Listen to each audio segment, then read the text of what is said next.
Today we're talking about the INFJ's detachment from reality. Is it a curse? Is it a gift? Is it something that we just have to accept and be like, oh, that's what I'm all about, and actually it makes me feel good? Or is it something that keeps us away from feeling alive? There is a lot to it. It's not like an easy yes or no question, but I truly believe that once you have a hang of it, once you find that perfect balance for you, it really helps you to go after that INFJ epic life, to feel like, okay, I'm still aware of what's going on in reality. I'm still making sure that it's moving forward in the direction that I want it to be. And at the same time, I allow myself to be in my dream world as much as possible. Before we get started, remember, if you haven't done this so far, download the free poster on the 5 pillars to an INFJ epic life and start taking little steps to make that your new reality starting today. And if you say, you know what, I'm ready to go deeper into those 5 pillars and I want a community around it, and I want to be able to push forward in an environment where everybody's pushing together, then join the INFJ Epic Life Bootcamp. You can sign up for the waiting list now. The next round starts in January. And once you're in it for life, meaning you can join every single round that comes up in the future. We are a growing community. It's an amazing experience, and I'm looking forward to see you there. All the information you find below. So you've heard of the fact that INFJs tend to detach from reality. It has absolutely everything to do with our first function, so NI. NI is our dream world. It's our way of creating a reality that is parallel to what is currently going on. And I always say we as INFJs have a hard time distinguishing between things that are actually happening in the real world and in our mind.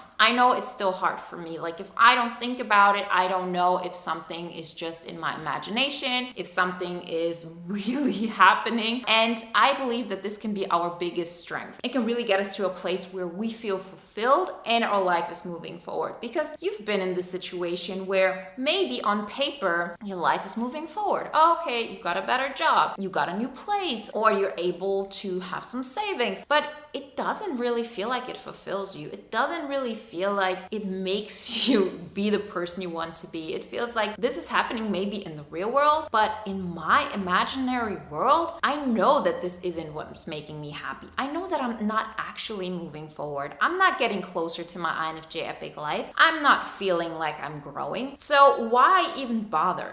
You've seen like INFJs very often be in this position where they say, I feel lazy. I don't feel there's any motivation to move on or move forward. Why is that? Well, because we know if I have this job or if I have that job, both of them don't make me feel fulfilled. Both of them don't make me feel alive. But what does make me feel alive is to detach, is to be in my dream world where everything is possible. Maybe you have an imaginary relationship with somebody. Maybe you have an imaginary, exciting life while you're listening to music. And very often these things can be a great source of happiness. Like, listening to some music, getting lost in this amazing world is an amazing thing. It really makes us happy. And I, to this day, don't ever want to give this up. What I have learned though is that there are a couple of things that I have to take care of, because if I don't, then I will get lost in this world and there will be such a discrepancy between the real world and my imagination that at some point I have a reality break. It causes me to detach more and more and more, because the evidence that what I have in my mind isn't true becomes bigger and bigger and bigger. I've had this with people most of the time. So specifically in my 20s, but also in my teens, like I've experienced this so often and I didn't understand what was going on. I felt like, okay, I have a connection with this person and there is some kind of thing happening. It's very slow. They don't really want to connect, but I feel like we're making progress. But in reality,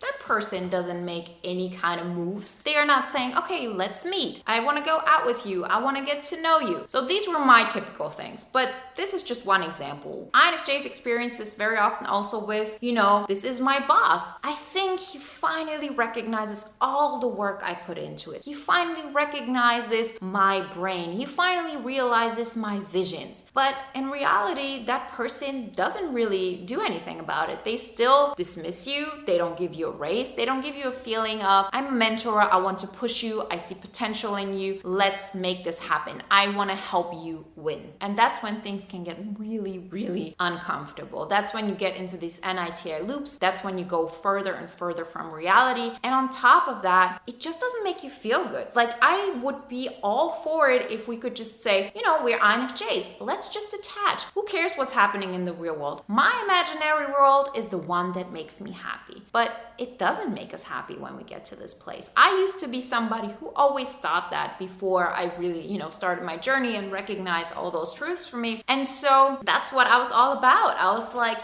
that's the only thing that matters. I'm going to join other people's realities. I'm going to make all of that just like a side project. This is my whole thing. But you won't get really happy if reality is showing you over and over again the thing that you're imagining just isn't true. How long can you hold on to a fact that you actually belong with another person, or that your boss is going to see your potential, or that you're making progress in something, when reality again shows you no, it's not the case? And we as INFJs are very good at holding on to our dream world. I've done this for years, where I had contradicting evidence and I still didn't want to believe it. My imaginary world, that's the thing that makes me happy. And that can be our biggest gift and also our biggest curse. But once you understand this little distinguishment between what is necessary, and trust me, I always say we as INFJs, we don't have to do all the things, we just have to do the right things. So if you take care of a couple of little things, you can actually be in your dream world most of the time. You can actually create something that continuously makes you feel good. And at the same time, you don't have to face this reality break at some point and to get lost in our imaginations that will never come true. So what are these things? Well, it's all about externally observable facts. That's the typical thing I like to say, externally observable facts. You can also call it TE, extroverted thinking. In the INFJ stack, I know we don't have extroverted thinking anyway, but if you look a little deeper, if you go into socionics, you actually recognize that this is the function we like the least. This is the function we ignore the most. And till this day, I don't like this function. I don't like to think in these terms. I like to make my own logic. I like to have my own understanding of reality, and I decide how I want to continue. I don't want to look at, oh, that's how everybody has done it so far, so I just have to adapt to that. But if you allow yourself just a little bit of that, if you say, I'm going to make sure that I'm not getting completely lost in something, you allow yourself to grow to such an extent, it's not even funny. So let's talk about that example of, you have this image of, oh, I could be with that person, or that boss will finally see what I'm all about. Look at the externally observable facts. Does this person actually make some progress? Is there really something that you could, with a good conscience, tell your friend who isn't an INFJ, and they would believe it? They would encourage you to continue. If you would say, well, at first they didn't talk to me at all. Now they're writing me every day. Now they invited me to hang out with them. Like, you see some progress. But I tell you, most of the time we INFJs have like this fixed idea. It's so out of the norm that we don't even tell our best friend, because I know what they would say. They would tell us, why are you doing this? This is obviously not happening. I know we as INFJs can go a little bit further than most people. Like, I had this video on why we can get away with more than others most of the time. Because yes, there are ways where we say, I push the boundary a little bit. I know there is something, like my intuition tells me this is happening, and these things actually work out. But we have to understand that we will go overboard at some point. We have to stop ourselves at some point. And if you allow yourself to say, I need to be aware that there's always flaws in my thinking. This is normal. This is not something I'm going to judge myself for. I just need to course correct. From time to time, a couple of little things, and these are them. Make sure that this is something you could consciously tell your friend, that you have externally observable facts. Doing research, not an externally observing fact. Doing shadow work, doing things where you say, oh, I'm working through things, not an externally observable fact. having something done, like I created a YouTube video, I applied for a new job, I saw that my boss is saying in front of everybody that I'm doing a great job and that they want to give me a promotion. That person actually asked me out. These are externally observable facts and they're happening now. They didn't happen 3 months ago. Once you see that there's progress. Very often INFJs get to this place where they say, I'm working through a lot of things in order to feel more abundant, so I attract things and, I will just make it that money comes towards me or I have a better job. Again, mindset work, it's all good, but you need that externally observable fact. You don't need much of it, right? Remember, INFJs, we don't have to do all the things, we just have to do the right things. But in order to make that happen, guess what? You need to apply for a job. You need to apply for maybe 10. Maybe you don't have to apply to hundreds because your intuition will help you enough to find those 5 from which one will work out. And you don't need to go through 50 jobs and have 50 shitty bosses in order to figure out the right one. You probably will be able to get a feeling from the next interview because now you know, oh, that's a red flag. That's something I recognize in this scenario, and next time I'm not going to allow it. You as an INFJ have the capacity to really have this pattern recognition and know, okay, this is something that I can just say isn't working out. And that will help you not to get lost in a dream world that isn't actually growing. And that's the hard, but actually also very simple